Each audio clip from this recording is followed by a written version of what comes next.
Every legend hides another story, and Elvis's began with a sound that wasn't even his. There's a moment, buried somewhere in the static of 1954, when the world first heard that sound. It wasn't polished. It wasn't perfect. But it was alive. And what no one knew was that the heartbeat inside that song didn't come from Elvis at all. It came from the hands of a man who never stood in the spotlight. His name has almost vanished from the records. Some call him the ghost player. Others call him the mistake that made history. This is his story and how his shadow changed rock forever. In the early summer of 1954, a kid named Elvis Presley walked into Sun Records with a borrowed guitar and a hunger no one could quite name. He wasn't famous. He wasn't even confident. He just wanted someone to listen.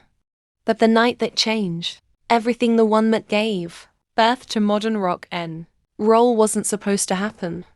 It was a test session, a warm-up, and in the corner of the studio sat a man the paperwork barely mentioned, Arthur "Red" Hansen, a session guitarist who had already decided to quit music after that night.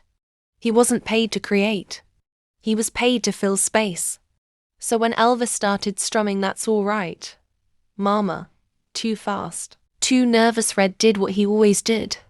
He followed. But this time, something strange happened. Halfway through the take, Red's amplifier, an old 15-watt relic, crackled, distorted, and screamed. It wasn't the clean twang of country or the mellow hum of blues. It was dirty, wild, like electricity finally finding its voice. Sam Phillips, the producer, leaned forward. "What was that?" he whispered. Elvis didn't stop. He leaned into it.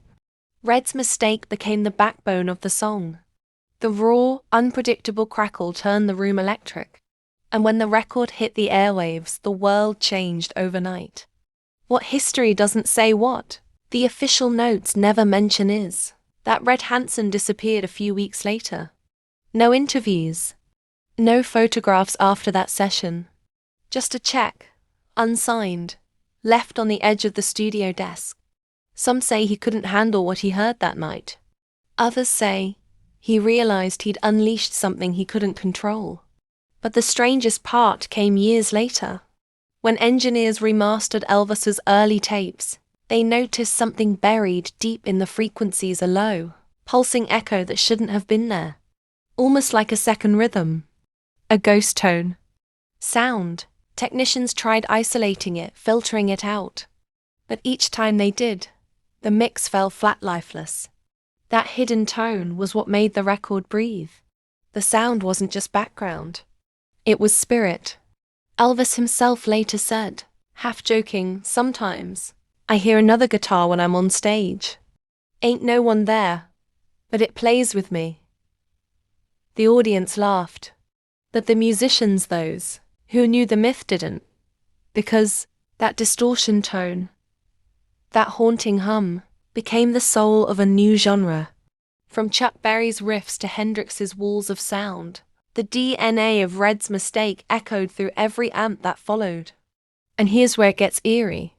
Historians digging into Sun Records archives found an unmarked tape labeled Echo Session, July 19, 1954.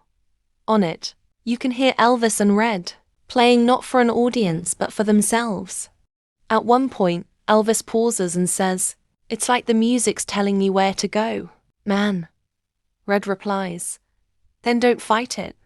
Just follow the hum."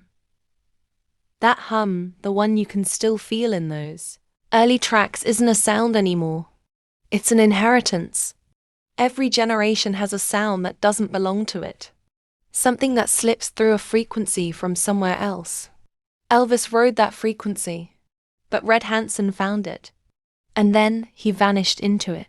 Years later, in 1977, when Elvis performed his final shows, audio engineers noticed something unsettling.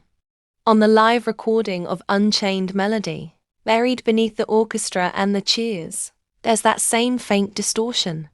The same pattern from 1954. Experts say it's feedback from the mic. But those who know the story, they don't buy that. It's the same hum, the same frequency, as if the sound that made Elvis had been following him waiting. Maybe that's how legends work. Maybe they don't belong to one man. Maybe they're made of echoes of all the hands, mistakes, and vanished names that shaped them. Elvis became the king. But even kings need ghosts to build their crown. Sometimes, history forgets the names that made it possible. But sound remembers everything.